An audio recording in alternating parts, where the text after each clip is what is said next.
Quais são os fatores que motivam empresas e governos a empreender megaprojetos? Quais são os pontos de atenção atrás de cada uma dessas motivações? É sobre isso que eu vou falar com vocês hoje, nesse episódio do Capital Projects Podcast. Vamos juntos?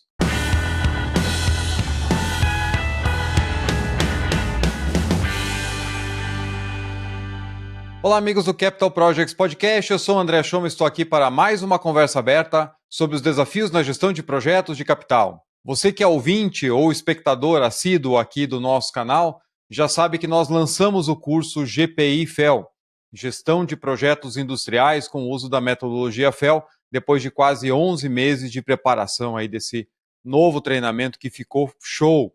Nós fizemos 3 lives abertas pelo YouTube, uma live secreta para quem se inscreveu, e realmente foi um sucesso, turma cheia, e a próxima turma é só no ano que vem. Temos alunos aí do Brasil, da América do Norte, da Europa, profissionais que estão buscando aprimoramento nesse tema tão importante para qualquer projeto de construção, de engenharia, projetos industriais, projetos de infraestrutura, e essa vai ser a única turma aí de 2023, porque eu preparei de fato um conteúdo muito especial e já tem gente que está maratonando ali os conteúdos. Se você é daqueles ouvintes assíduos que escuta o episódio no primeiro dia, ainda dá tempo de garantir a sua vaga, porque as inscrições vão fechar hoje, quarta-feira, 27 de setembro, à meia-noite. Então hoje é o último dia para você garantir a sua presença nessa turma, senão depois só em 2024, com outras condições, com outro preço. E eu já tenho recebido muitos feedbacks aqui dos alunos que estão fazendo as aulas, e em breve a gente vai marcar as masterclasses ao vivo que compõem o material do treinamento. Então sejam todos muito bem-vindos. Eu quero agradecer aqui de início nesse episódio todos que se inscreveram e todos que participaram das lives e deram seus feedbacks nos últimos dias. Realmente foram semanas muito especiais e eu conto com essa turma aí que a gente vai se encontrar ainda várias vezes ao longo dos próximos meses. Agora, bora para o episódio de hoje. Eu quero estender um pouquinho o que nós temos falado nos episódios anteriores. Nós começamos a falar lá no episódio 126 sobre times de projetos, a importância de ter um time robusto, o que isso representa no resultado final, e realmente é um tema muito, muito relevante. E a gente vê que, às vezes, até por pressão de custo, isso não é um tema muito debatido em alguns grandes empreendimentos. Então, nós vemos seguidamente projetos de porte significativo, médio, grande ou mega projetos, que têm verbas ali de owner team, de gerenciamento, totalmente incompatíveis com o tamanho do empreendimento. Então, isso mostra ainda a barreira que nós temos de poder incorporar os times dos nossos projetos. Então, nós falamos isso lá no episódio 126. No 127, eu abordei 3 causas frequentes de fracassos em projetos, e logo depois que o episódio foi ao ar, eu já comecei a receber feedbacks do tipo assim: poxa, André, parece que você estava nas últimas reuniões do meu projeto, porque aqui acontece os 3 ao mesmo tempo, e a gente sofre muito com isso, os riscos são subestimados, parece que as pessoas não olham adequadamente, e a gente vê isso semana após semana em projetos distintos. No episódio passado, você sabe bem, nós tivemos aí o professor Bent Flubier, numa conversa aberta sobre as causas de fracassos em megaprojetos, mas também falamos de como ter sucesso. Ele trouxe aqui vários insights muito importantes. E eu quero saber o que você achou desse episódio. Já recebi vários feedbacks, mas está faltando o seu ainda. Eu quero saber. Você foi lá, assistiu, ouviu, o que achou? Foram meses e meses buscando uma data, e desde o começo do ano a gente está conversando. O professor Bent tem aparecido, né, em vários eventos aí no mundo inteiro, porque o livro realmente é um best-seller mundial. Então ele tem ido da Austrália aos Estados Unidos falar sobre essas causas de fracassos em projetos, e eu acredito que essa foi a primeira entrevista dele para o Brasil depois do lançamento desse best-seller. Então realmente vale muito a pena. Eu lembro que esse livro vai ser traduzido para o português aparentemente até o final do ano, e ele vem com o título Como Tirar Megaprojetos do Papel e Torná-los um Sucesso, certo? Então fique ligado, porque ele vai aparecer. A hora que ele for traduzido eu também vou comentar aqui no canal. Inclusive o livro é tão bom que eu sorteei um exemplar na live de lançamento do curso na semana passada, foi muito bacana, e também os 2 primeiros inscritos no curso GPI FEL ganharam, cada um, vão ganhar ainda um exemplar aí dessa obra. E foi uma disputa acirradíssima, foi até interessante de ver os primeiros 5, 6, 7 inscritos, a diferença em alguns casos chegou a 1 segundo de uma posição para outra, então realmente mostrando o interesse das pessoas tanto no curso quanto em tentar garantir o livro. Então os 2 primeiros aí em breve vão estar recebendo um exemplar do How Big Things Get Done, o novo livro do Ben Flubier, e que foi objeto da nossa conversa aqui na semana passada. Eu vou deixar aqui na descrição desse episódio o link para esse livro, How Big Things Get Done, e também o link para o livro que serve como base para a nossa conversa de hoje, mais uma vez, que é o The Oxford Handbook of Mega Project Management. Esse livro é editado pelo Ben Flubier, que tem vários artigos de vários autores diferentes. Ainda voltando ao episódio passado, eu quero relembrar aqui 4 dicas que o professor Flubier deu para projetos de sucesso, para megaprojetos de sucesso. Até para ver se você lembra e para a gente ir fixando, porque a gente fala muito de causas de fracasso, é muito importante também reforçar as causas de sucesso. Primeiro ponto que ele comentou é: comece pelo porquê. Parece o Simon Sinek, certo? Ou seja, foque nos benefícios. Ele falou isso no episódio, né? Focus on the benefits. Se você quer ter sucesso, foque nos benefícios. Porque muitas vezes o desenvolvimento do projeto se perde de uma certa forma, onde algumas decisões que são tomadas não vão privilegiar o atingimento daqueles benefícios lá na frente. O segundo passo é que a gente viu lá no caso da Pixar, que eu achei muito interessante, como o processo iterativo, que é a base do FEL, em você ir melhorando o projeto ao longo das fases, trazendo feedbacks, incorporando esses feedbacks e fazendo testes de baixo custo, para que você possa testar o projeto antes de tomar as grandes decisões. E como é que nós fazemos esses testes? Tem vários fatores dentro do FEL. Os fatores de local, com sondagem e topografia, os testes de processo, a análise de construtibilidade, os modelos de engenharia digital, que nos ajudam a entender tanto o funcionamento da planta, como ainda também a parte de construtibilidade, a engenharia de valor para rever o escopo e ver o que pode ser eliminado dentro daquilo. Então, uma série de passos que nós podemos tomar durante o FEL para deixar o projeto melhor para a construção e também mais barato. Então, isso a gente consegue também capturar do episódio ali com o exemplo da Pixar, que foi muito interessante. Um outro ponto que ele falou muito é modularização. Usou o exemplo do Lego. Então, é o clique, clique, clique. Eu faço um módulo, conecto no outro, conecto no outro. Quanto mais repetitivo for o processo dentro de um projeto, dentro dos meus pacotes de trabalho, maior o meu sucesso, menor o meu risco, maior a produtividade, menor o meu custo, menor o meu prazo. Então, esse é um outro aprendizado que ficou do episódio passado. E, por último, quarto ponto, times experientes, times robustos. Eu quero contar com times competentes e que já entregaram aquele tipo de desafio antes, para que eu possa ter uma taxa de sucesso maior. Então, eu quis trazer aqui esses 4 fatores de sucesso, porque eles dão um pano de fundo para essa série de conversas que nós estamos tendo aqui, e isso entra também na conversa de hoje.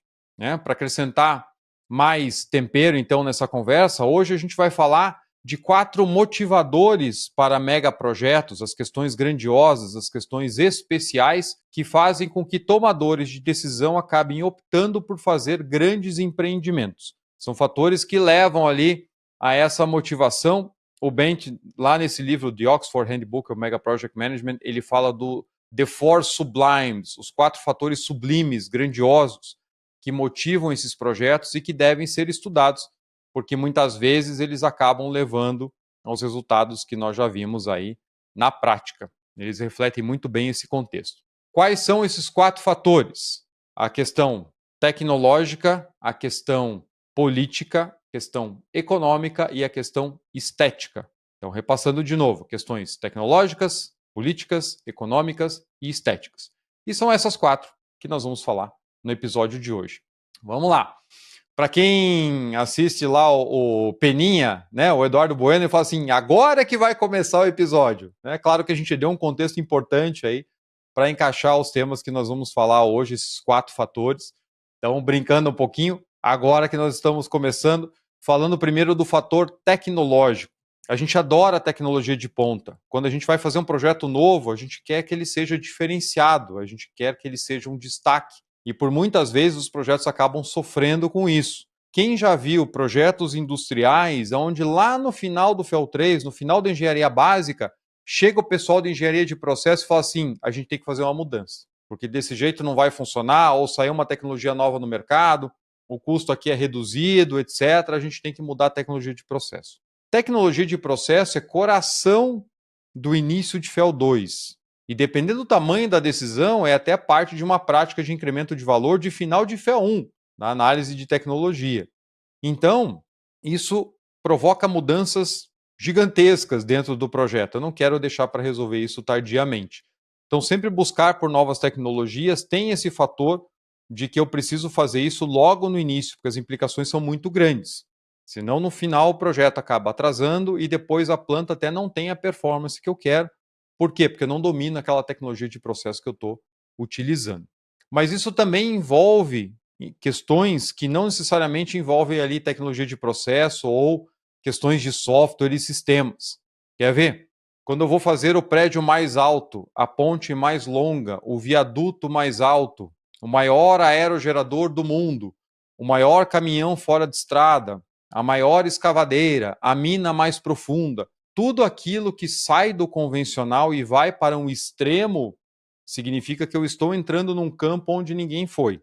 E isso vai trazer os riscos que são inerentes a esse caso. Tudo que é o primeiro do tipo é mais complexo. Vocês lembram do caso aqui do Eurotúnel, por exemplo, os grandes problemas que eles tiveram para lidar com as questões geotécnicas e a produtividade de escavação que levou o projeto ao fracasso que ele foi em termos de business, certo? Está operando muito bem até hoje, etc. Só que é um projeto que provavelmente vai se pagar daqui a 100 anos e olhe lá. Em Curitiba, a gente tem um caso emblemático. Até na época, eu estava no meu curso técnico Edificações e uma construtora aqui da cidade lançou o projeto do que seria o primeiro prédio giratório, não sei se do mundo, do país com certeza, né? Mas onde cada andar poderia girar de maneira independente, inclusive no sentido que fosse escolhido pelo morador. E aí foram diversos desafios, uma adesão baixa, um preço muito alto, uma questão até de construção complicada, naturalmente, e que acabou, entre vários outros fatores, virando um fracasso de vendas. A construtora passou por dificuldades depois, não só por conta desse empreendimento, quebrou e o prédio ficou abandonado. Então, muito cuidado para que a gente, de fato, não tente estender as fronteiras que são conhecidas sem ter a real noção dos riscos. Eu não estou dizendo aqui que a gente nunca deve buscar inovação, só que eu preciso saber que um projeto que envolve algum tipo de inovação, ele tem que ser tratado de maneira muito mais cuidadosa, porque se a gente já tem taxas de fracassos muito grandes em projetos chamados convencionais, trazer projetos de novas tecnologias ou o primeiro do tipo, do que quer que seja, vai trazer desafios naturalmente maiores e isso tem que ser muito bem estudado. Vamos para o segundo fator, o fator político. Talvez esse seja o fator mais fácil da gente explicar, porque a gente fala aqui de maneira até repetida no canal a pressa que existe de executivos e do poder público para que os projetos passem quase que diretamente para a execução. Isso leva ao chamado fast tracking, que é a sobreposição de fases. Você não completa o FEL antes de seguir para as fases seguintes, carregando as indefinições, carregando esses riscos para frente, projetos que são mal planejados, que entram em obra, e a gente sabe que, se eu estou no ambiente público, o político precisa mostrar resultado em 4 anos. Ele não quer mostrar resultado pequeno. Mas, no ambiente privado, isso também acontece, porque, às vezes, o ciclo de vida de um executivo naquela posição também é relativamente curto. E ele é medido anualmente por seus resultados. Então, todo mundo quer apresentar grandes resultados num prazo muito curto. Só que isso acaba sendo incompatível com a natureza de grandes empreendimentos.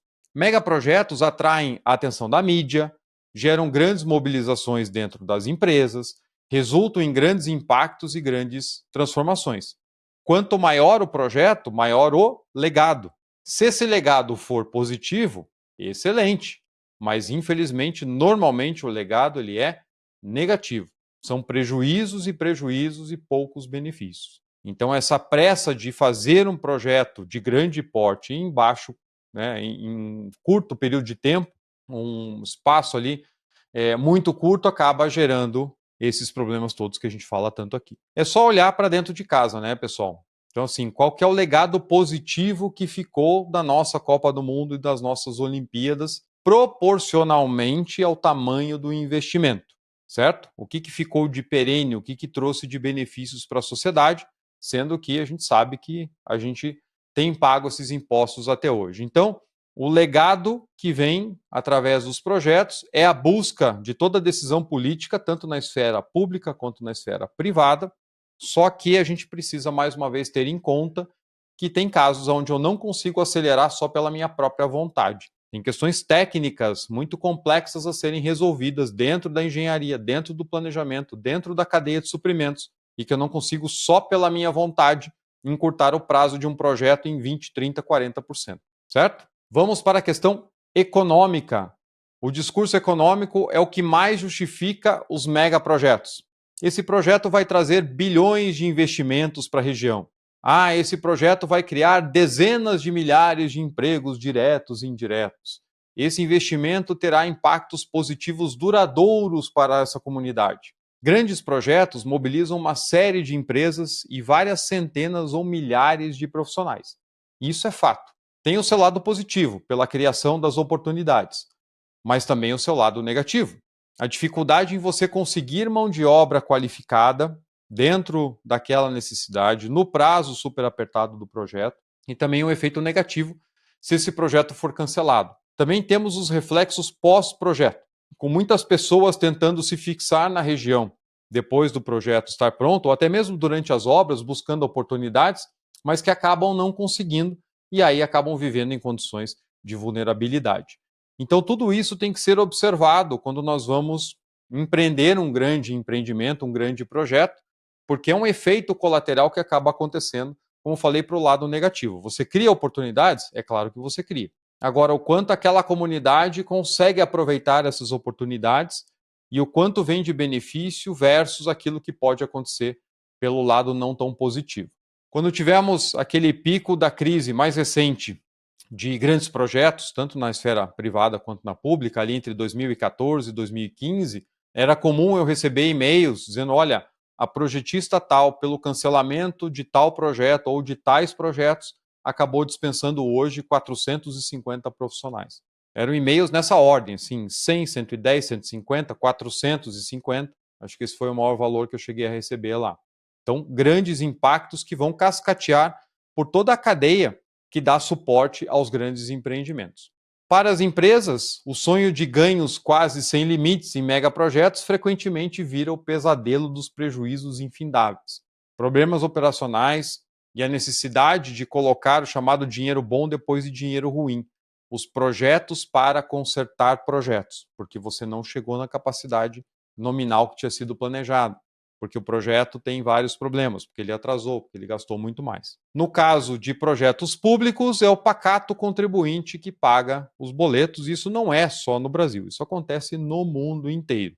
Ou seja, aquela visão de que o grande político vai fazer um grande empreendimento e depois, como a gente sabe, fica o resultado para o contribuinte pagar. Não é exclusividade nossa. E o último ponto, o quarto ponto dessa nossa conversa aqui é o fator estético. Quem não quer projetar e construir o prédio mais alto? Nem que seja o prédio mais alto do Brasil.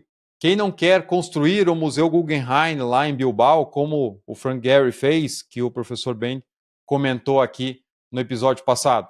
Quem não quer construir a Opera House de Sydney, sem todo aquele pesadelo que a gente falou no episódio 88, um dos maiores desvios documentados em projetos, que foi o caso da Opera House?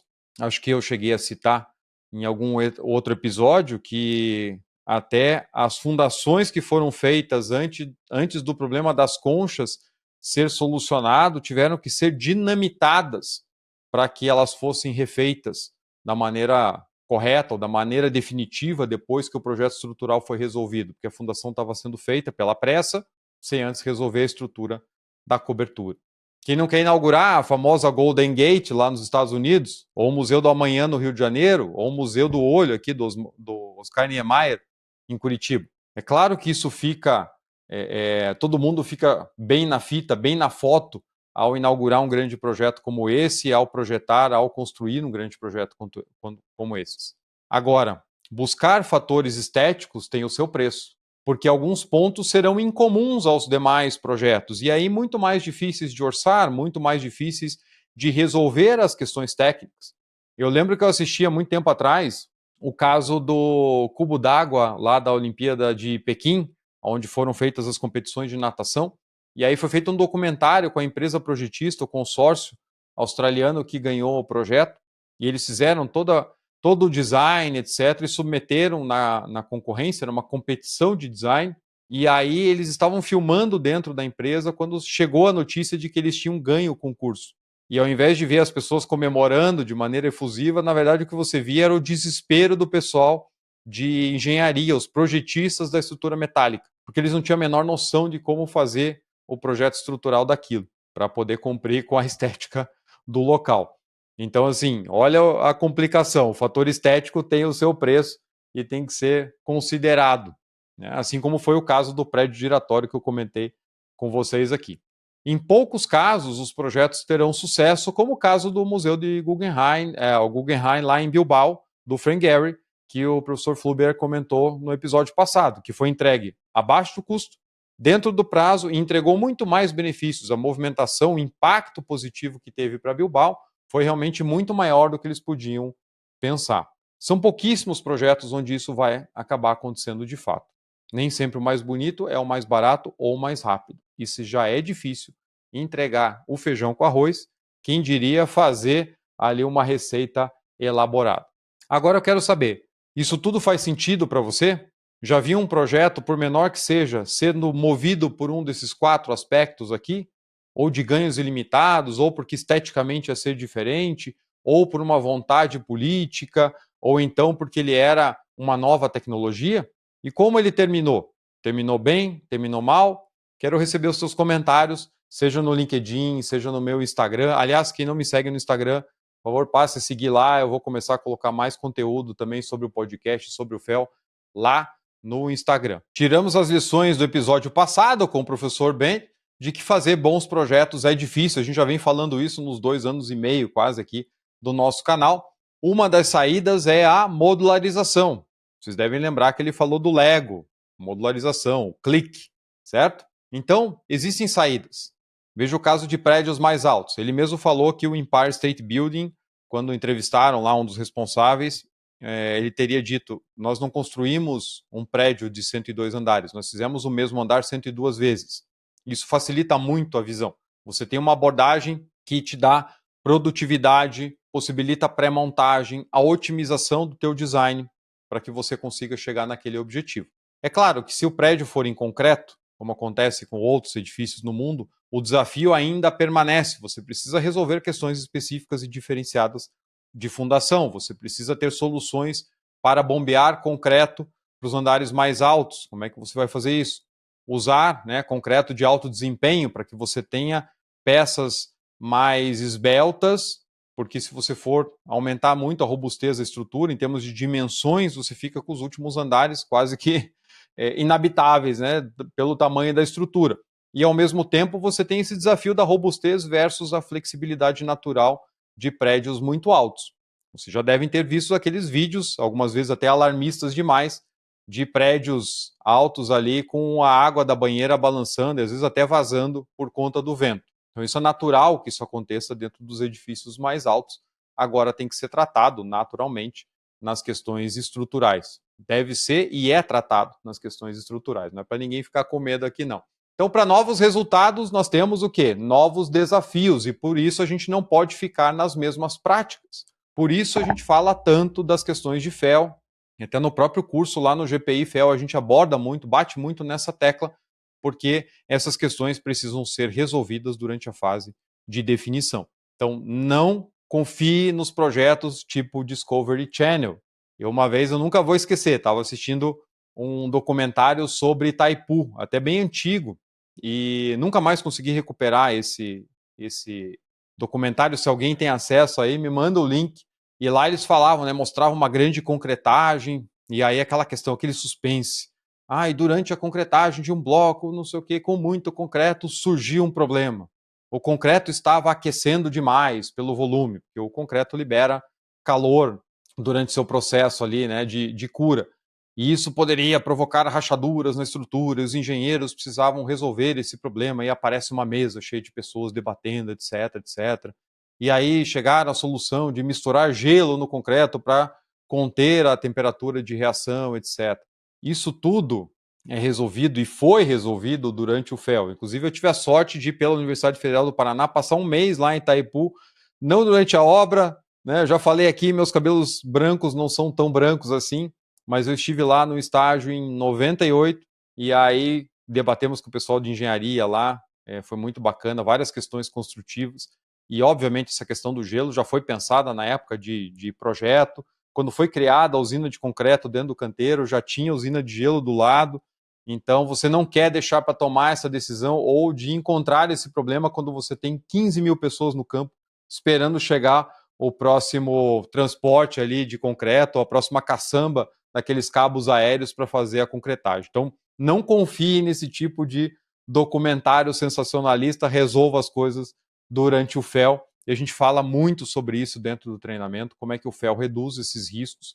E você, como profissional de qualquer tipo de projeto de engenharia e construção, como você consegue se beneficiar desse conhecimento para ver aonde os inputs são mais eficazes dentro do projeto. É você tomar as decisões aonde elas custam menos e são muito mais rápidas e trazem o melhor impacto positivo para o seu projeto. Em tempos de desafios cada vez maiores, inclusive do receio de que a inteligência artificial vai tomar empregos, eu quero deixar aqui uma provocação que eu tenho feito em alguns fóruns específicos ultimamente. Quanto do seu trabalho envolve, de fato, a sua experiência, a sua criatividade, a sua tomada de decisão, a sua capacidade cognitiva mais apurada, aquilo que você tem de melhor? Que partes do seu trabalho realmente exigem, de fato, de você? O que levanta a tua barra? E o que é repetitivo? O que é processo que agrega pouco valor? São tarefas mais manuais, tarefas onde você não toma decisão e que alguém poderia naturalmente estar fazendo para você? Ou algum sistema poderia resolver para você? Quanto mais você ampliar o primeiro caso, mais acelerada será a sua carreira.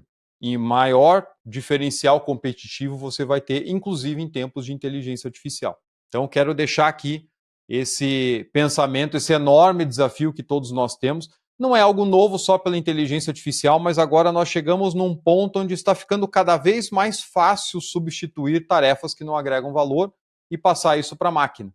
Isso existe desde que o mundo é mundo, só que agora essa substituição ela tende a ser muito mais rápida. Então pense nisso. O quanto de fato você está tomando decisões no seu projeto? O quanto de fato o seu plano de projeto tem as decisões e as estratégias documentadas? E não cópia de procedimento interno e não lista de boas práticas de mercado. Pense nisso, porque é isso que de fato agrega valor.